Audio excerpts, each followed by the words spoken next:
Welcome to Storied Audio. Lucas always believed silence was harmless, just a pause, a breath, a moment to cool off. But on the night Kristen didn't come home, silence became a living thing. It pressed against the walls, crawled across the floor and wrapped itself around his throat until he could barely breathe. They had argued. Not a dramatic, screaming fight, just one of those quiet, sharp ones that cut deeper because neither raised their voice. Kristen had stood by the door, her coat half on, her eyes glossy with frustration. "You don't listen anymore," she said. "I do," Lucas replied, too quickly, too defensively. She shook her head. "Not to me. Not really." Then she left. The door clicked shut. No slam. No finality. Just a soft, devastating exit. Lucas expected her to return in an hour. Maybe two. He always did. They'd apologize, hold each other, promise to do better. But midnight came and went. Then 1 a.m. By 3 a.m. Lucas was pacing the living room, checking his phone every 30 seconds. By 4 a.m. he was calling her friends. By 5 a.m. he was driving through the city, searching for her car. And by sunrise he was terrified. Kristen's car wasn't at her usual spots. Not at the cafe she loved. Not at the river overlook where she went to think. Not at her sister's apartment. Lucas ended up at the small park near their old neighborhood, the place they used to walk when they first started dating. He didn't expect to find anything. He just needed to breathe. But then he saw it. Her scarf. The blue one he bought her last winter. It was draped over the back of a bench, fluttering in the morning breeze. Lucas's heart dropped. He grabbed it, clutching it like it was her hand. Why would she be here? Why would she leave this behind? He sat on the bench, staring at the empty space beside him.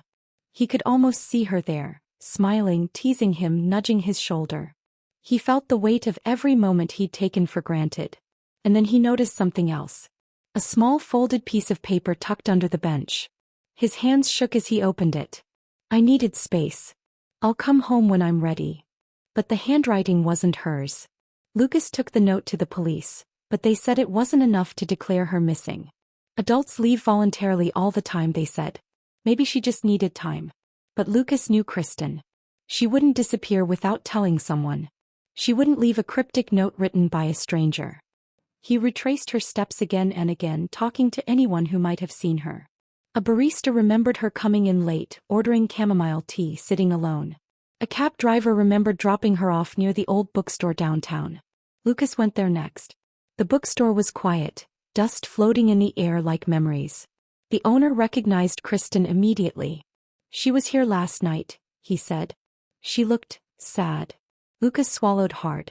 "Did she say anything?" "She asked if we still had the journal section. She bought one. Said she needed to write something important." A journal. Something important.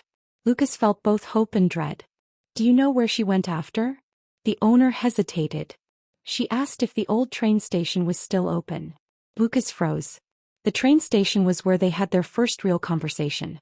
Where she told him she was scared of loving someone too much. Where he promised he'd never make her feel alone. He had broken that promise. He knew it now. Lucas drove there faster than he should have. The station was abandoned, the paint peeling, the windows cracked. But the door was unlocked. Inside the air was cold. Echoing. Heavy. He walked through the empty halls, calling her name. "Kristen." Nothing. He reached the old waiting room, the place where they once sat on a bench and talked for hours. And there on the bench was the journal. Her journal. Lucas picked it up, his chest tightening. He opened to the first page. "If you're reading this, Lucas, I don't know what I'm doing anymore." His breath caught. "I love you. Always have. But I feel like I'm disappearing in our silence. I feel like you don't see me the way you used to. I don't want to leave. I just want you to notice I'm hurting." Lucas felt the words like punches. "I'm not running away. I just need you to find me. Really find me. Not because you're scared, but because you still choose me." A teardrop fell onto the page. He flipped to the next. It was blank. Then he heard it. A soft, shaky breath behind him. He turned. Kristen stood in the doorway, her eyes red, her hair messy, her coat wrapped tightly around her. She looked exhausted. Fragile. Beautiful. Lucas's voice broke. "Kristen." She didn't move. "I didn't want to disappear," she whispered. I just wanted you to care enough to come after me. I do, he said, stepping closer. I care more than I know how to say. I'm sorry. I'm so sorry. Her chin trembled. I didn't want us to become strangers. We're not, he said. Not if you'll let me fix this. She looked down. I didn't know if you'd come. Lucas held up the journal. You asked me to find you. I'm here. Her eyes softened. She took a step toward him. Then another.